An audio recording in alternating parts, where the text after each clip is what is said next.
welcome back to my channel. It's Tia. I upload 4 times a week, Tuesday, Thursday, Saturday, and Sunday.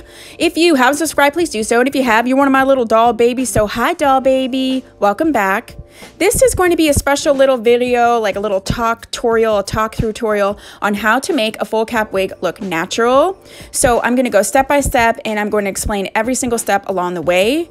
So let me quit talking and let's just get to the talk-tutorial, which I'll be talking, but yeah, you know what I mean. Okay, let's get to it. And this is on Janet Collection's Kiss Part Orbit. We're just going to call her Kiss. And I have her in the color Diamond. And it says that she's heat safe up to 360 degrees, synthetic premium fibers. This is a full cap wig, and I have done a few things to it prior to this video, so let me get her and show you. So this is her. I love the color of this wig. Like, I love this diamond coloring so much. You can see that she is a full cap wig. There are no combs in the front. There's no combs in the back, but there are adjustable straps. This is a parting space, and she has one of those skin top parting, which I actually don't mind too much. So in order to make it look more realistic, if you can see here, I actually cut a small V into the wig cap so I could blend it a little bit more. So let's see what happens.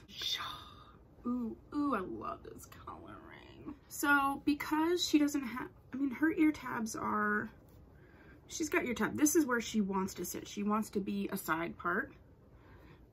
I could shift her a little bit, and that's probably what I will do. So if we pull it back a little bit so that that V goes back, if you wanted to, you could bring some leave out. And leave out is when you pull your, I'll do a little bit just to show you. So I'm just gonna take my rat tail comb and I'm gonna pull a little bit of my hair just on one side because it's gonna be parted a little bit off. And then I'm going to take, this is my favorite little edge cream, and it's called Cream of Nature with Argan Oil Perfect Edges, a toothbrush, and I just stick it right in there. And then what I'm gonna do is comb down these baby hairs and sort of gel them down a little bit.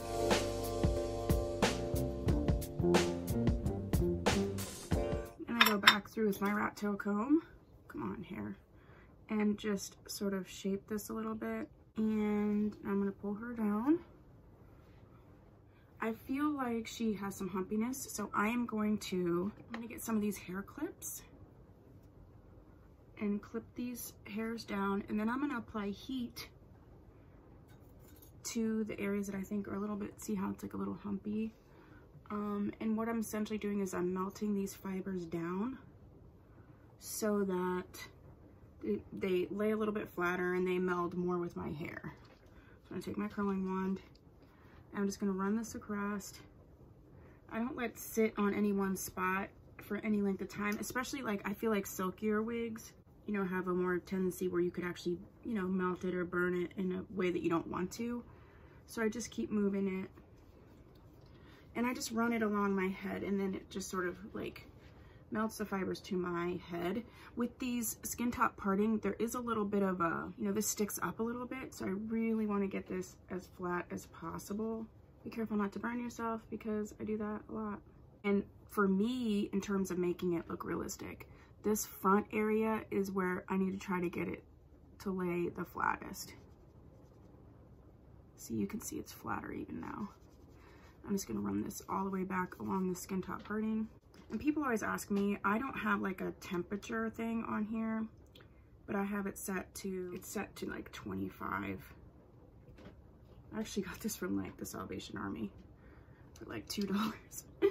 And it's like my holy grail wig tool. Ooh, and don't burn yourself like I just did. I have all these scars from burning myself.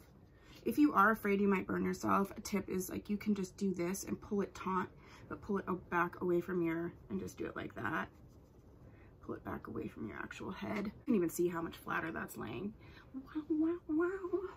So I'm just gonna run through and sort of meld this to my hair, not to my hair, meld it to my head shape. And I really like to meld the front because I don't like bangs on my face. That's just my personal preference. So I'm gonna let that sit for a minute. I actually think I'm gonna spray it. Let's go ahead and run the brush through it. I don't particularly hate full cap wigs. I just think like it can be a little hit or miss, actually. Okay, so we're gonna finish off by putting powder in the part, and I'm also gonna put powder along this area. So I'm using the Bare Minerals Bare Pro Cool Beige 10, like it's in shade Cool Beige 10. And this is a little brush that I got. It's made for eyeliner. It's from the Creme Shop, and it's like a little toothbrushy type situation. And I feel like it just fits right in the part perfectly. I think I got this at TJ Maxx or Ross or something. So I'm just gonna follow that along with this. Adding powder that matches my skin tone. And then I just tap it in just to like tap the powder in so it's not sort of sitting on the actual hairs and it just goes right in. So my other favorite brush, this is from Wet n Wild. And it's just, I think it's their large eyeshadow brush or something. But I'm gonna take some of this powder, and what I like to do is go right in here and then tap, tap, tap it in so this all melds sort of together, and it just looks like my own hair, my own scalp and my own hairline and all that. I'm gonna try to melt this together a little bit better because I don't like when it separates like that. I might just have to spray it. That's what I'm gonna have to do. Let's spray her. I'm gonna use this Got to Be Glued Free spray. There we go. Oh yeah, there we go, girl. All right, I really like this wig. This is an older wig. You can get it super cheap. And I just wanna do this little like tutorial, you know, tutorial just to show you that you can like make a cheap wig look nice. The actual counter before editing on my screen is 12 minutes and 20 seconds, so that's with the little introduction and everything. So 12 minutes to get this chip together is like nothing. All right, well, there's our little tutorial thing. If you haven't subscribed, please do so, and if you have, thank you so much. I'll see you in my next video. Bye.